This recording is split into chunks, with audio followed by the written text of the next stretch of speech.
So, hi, I'm Mark Cleghorn. Welcome to the Photographer Academy. And if you're watching this film, you're looking at shooting your own boudoir, or you're looking for your partner to shoot it and so on with it. This is not really about a technique kind of film today. This is more about kind of where to look at photographing in and around your own home. During lockdown, quite a few of our models that we use basically got in touch and kind of they were doing remote shooting and everything else. But in fact, we also had at one stage quite a lot of military wives and girlfriends who used to actually go through a boudoir experience with us with a special offer that we had running. And basically this would completely apply to those who didn't want to actually come into the studio to do it, but they actually wanted to do it themselves and things. So we're really looking at how we kind of use the different areas around the house. So just some quick guides for you. The first things first, though, even though we're not covering lighting or technical, the key things is make sure you don't use the likes of a ring light. It's probably not going to be the best for you to use. You know what I mean about one of those wraparound lights that kind of goes around your iPhone or your camera and so on with it. I'd avoid one of those. I'd actually opt more for a window or the likes of a room lamp and so on. Another one is before you share any images, think 3 times, okay? Once they're out there, they're out there. Be aware, okay? So I know it's common sense, but don't do this after a glass of wine or whatever it'll be, please.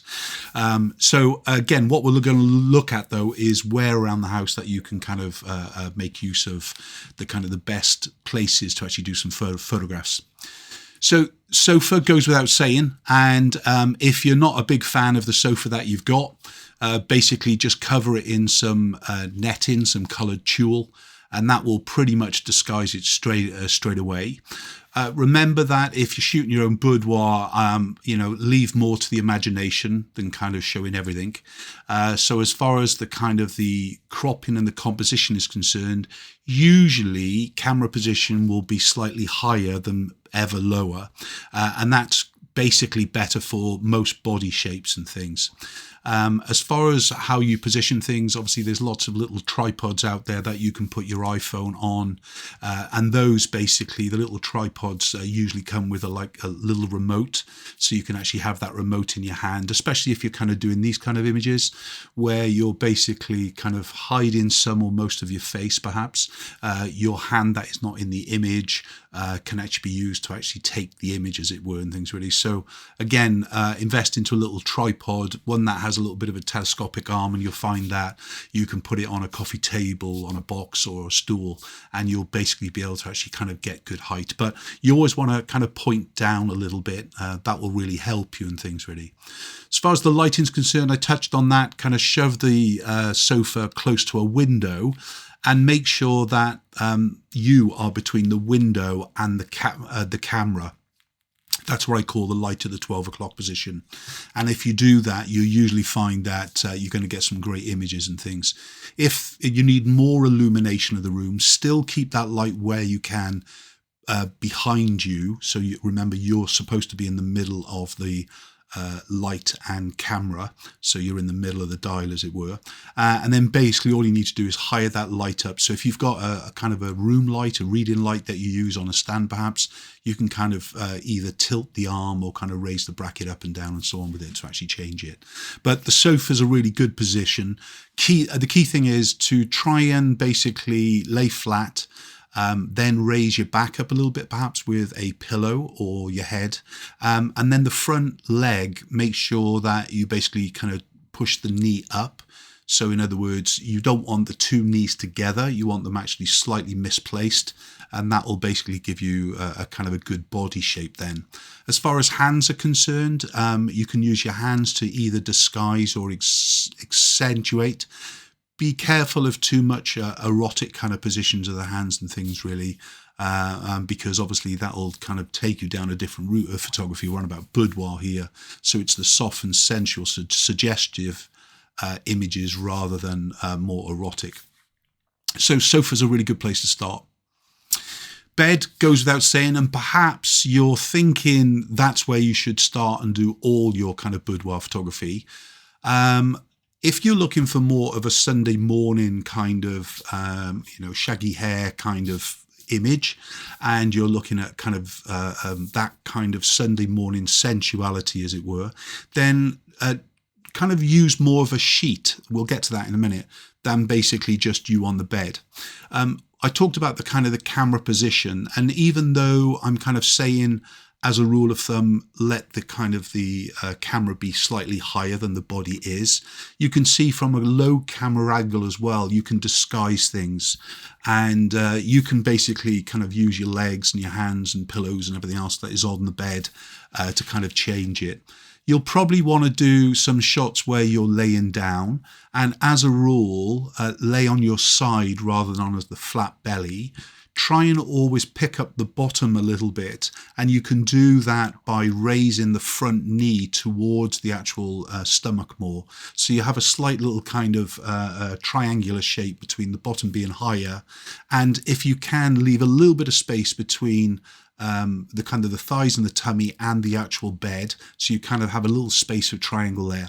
If you're kind of fuller in the tummy, then and if you kind of don't want to show it, then you can obviously disguise that with a sheet, or you can disguise it with a pillow, you can even disguise it with your hand and so on. But remember, no matter what you do, when the body doesn't have control by clothing, basically gravity is going to take hold of things. Gravity will take hold as well when you sit down, lay down, or in any kind of shape. It starts to squash flesh, and what you want to do is kind of just remember to get a little bit kind of stretchy, so kind of pushing up the bum, pushing up the legs and so on with it will really make a difference with it.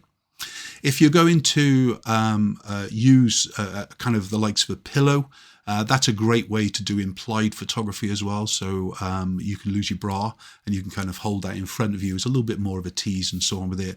And it's something that we do where actually the implied kind of topless or implied nude is actually using the likes of a white pillow and things really. So as far as the bed is concerned, at this stage, you want to, if you can, put the light behind you and the camera again, or as in this case that we're seeing, the light is at my kind of 9 o'clock position, so it's coming in from the side.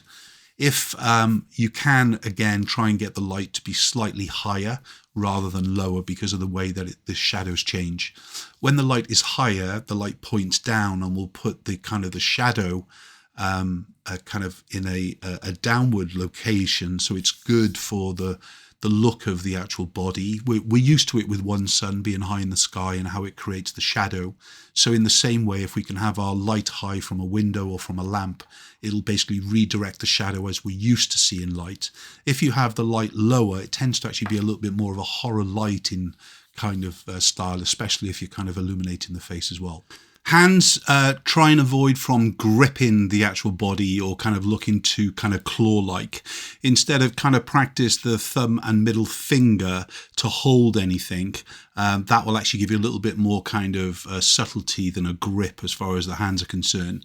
The other kind of expression that I use is if it bends, you bend it. So bend a wrist, bend a finger, bend an elbow and so on with it. And that usually gives a little bit more kind of flow to a photograph no matter what. And if you kind of are not sure quite where to place your hands and you feel that it'd be better to actually do a little bit of movement with it, just use the middle finger and allow that to trace across the body. And if you see with the hand here, basically what I'm doing is allowing the little middle finger here to kind of poke out amongst the middle, and then you can actually just trace it across all the body and everything else with it and things. So there's one finger digit just touching the body at any one stage. But remember, just avoid that kind of grip. Using a window is absolutely great if you've got netting or drapes or whatever it is. I use an expression called peekaboo, kind of almost better to actually hide and not show anything. And this is great, in fact, if you've got netting to actually do the likes of shooting through sheer with the likes of a topless image or an implied and so on with it. But also a window is the best form of light for us. So usually I'll encourage you to work closer towards a window than anywhere else, because it will really help you kind of maximize the kind of the amount of light within the scene. If it's being diffused by netting and so on with it, it's going to be a very, very soft light as well, even on a sunny day. but it also kind of gives a direction to the light source. So if you need to kind of create more shape into the body, so if you want to actually add more shadow, it usually happens with a heavier figure. We basically actually turn the body away from the light source. If you've got a silky smooth kind of body, then you can turn the light towards the body towards the light, and then they'll actually kind of add a lovely softness across it. However, as a rule, you're going to want to turn the main shoulder towards camera position, which is usually going to be putting the kind of the bust and the bra and the pants into some form of shadow. You can always put some kind of reflector over on the left hand side or opposite the window, whichever it is for you, and then you've got an opportunity to actually bounce some of the light back in. But even the likes of a sofa with a white sheet thrown over the top of it will allow some of the kind of the bounce back of the light from a window to bounce back into the body and so on. So as far as the window is concerned, better put the camera position in line of the window, or at the kind of the 6 o'clock and the windows at the 12. Do you remember what we talked about before? So putting yourself between the light source, the window, and the actual camera position. Or you, in this case with the window, put the camera close to the window wall and basically shoot along the line of the window, avoiding seeing the window if possible, just because it can add some flare into the image.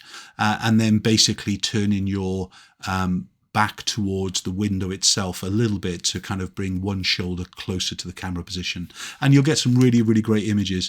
Don't be afraid to use the drapes or the netting to kind of use and play with it as far as the kind of the variety is concerned. Have a little bit of fun, you know, that's probably what you're doing it for anyway. The floor, you might have the perfect lighting coming through a window. In other words, as a part of your living room or lounge or bedroom or whatever, that you absolutely love the way the kind of the light falls on there. And then by kind of putting the duvet onto the floor, or if you've got a great rug or whatever it would be, then you can actually just lay onto that, and then you can basically shoot some great images. When you're photographing the floor, try and put the camera again slightly higher, but put the camera on the little tripod, whatever you're using, on the floor itself, and then a slightly pointing down. We kind of look at different angles of camera. So when we're kind of looking from the floor directly towards the body laying on the ground, we tend to call that a 90-degree position. When we higher the camera up and we point it down slightly, I refer that to the 45-degree position. You get the angle of where we're going to. And when we're over pointing down, basically we call that a flat lay or an overhead image and things really. A flat lay is a commercial term that we use for kind of product photography and kind of food photography and so on. But in boudoir, we'd be just calling it an overhead shot and things really. So within here, pointing towards the actual body and things really. Once more, in this case, trying to keep the lighting coming from the kind of the 1 to the 2 o'clock position. So what we've got is light crossing across the body. Will exaggerate the tonality of your body as well by adding shadow in. And you're going to get some really kind of great images without any real work. Try and always angle one of the legs across. By doing that, you'll start to actually hide kind of the pants and everything else, but you'll also start to roll the hip around, which will give you a better shape and a better angle to the body as well with it and things really. So just by rolling that leg across so that top knee is coming down more, you'll actually get a better shape and figure. In this case, we'll look at an image where we're near to the head position. So it's near to the looking back kind of image, but we're kind of looking straight down the angle of the body. So in this case, the body angle is cutting across the square of the frame, and we're kind of shooting towards the hip. But our focus is really on the hands and the boobs. Obviously, when you get a little bit more control with perhaps the likes of a digital camera instead of a smartphone, then you obviously got a really kind of a way to control where the focus point is going to be, especially if you're photographing your partner instead of photographing yourself. Wardrobe can be fun. I've kind of used a screen here to simulate a wardrobe with it, but often wardrobes will either have kind of glass or some great detail on them. If there's a mirrored wardrobe as such, you can shoot into the mirror to reflect your body. But in this case, we're using this kind of the screen as a wardrobe door. Which is kind of giving us that fun kind of element and things really. So again, thinking about what you're doing. Once more, a wardrobe's going to be in a place. So wherever the light is wherever the light is. If there's glass in the wardrobe and you can shoot through it, then if you put the light behind you, so like a room light or lamp or whatever, then you'll kind of create almost a silhouette look to yourself, kind of as you shoot through the glass towards you behind the wardrobe open door, as it were, and then obviously you've got the light behind and things really. So that's a good way to add a little bit of variety in as well, and you can do a little bit of tongue-in-cheek shots, as you kind of see in here. And then the sheet without any doubt is, I believe, your best friend. No matter how confident you are in your body shape or in confidence as a human being, full stop. And again, what the sheet will do, it's kind of just allowing you to tease, but kind of allowing you to kind of reveal more. So you can even kind of keep your knicker pants on, as it were, and just actually kind of raise the actual strap line up much higher. And then you get a kind of a look that you're nude in bed, but you don't even need to be undressed. Obviously, if you're photographing it yourself, edit hard, especially when you're doing any nudity images. Remember, that whether they're going to be on your phone or on your kind of camera, edit hard and delete the images that you do not want, delete them forever. So there's never a chance that they're going to go anywhere and things really. So as far as the sheet is concerned, you can use it to disguise the body. You can actually wrap it through the middle of the legs, around a leg, so you can kind of roll across the bed and back and forth and everything else with it. But a simple white sheet is a really, really great image. And again, once more, this could be photographed on the likes of a floor by a window, and just put in one white sheet on the floor, and basically then some pillows, and then obviously using the sheet as your kind of prop around you. But you can see with all of these images, I'm cropping in quite tight, not only to disguise the subject, but also to give you an idea of how you kind of could crop and everything else. So even though as photographers we worry about kind of hand positions and everything else, shoot what feels good to you. Just roll around, shoot a lot of images, but then delete a lot of images. And by doing that, you'll usually end up with a terrific confidence builder, and one that you'll kind of cherish. It might even encourage you to actually go for a professional shoot then as well. But good luck, enjoy yourself. But remember, don't drink wine before you do a shoot, and don't drink wine while you edit, and don't drink wine while you basically send images to anybody or post them anywhere. Think before you actually drink, as it were, because once it's out there, it's difficult to get images back. Good luck, enjoy yourself.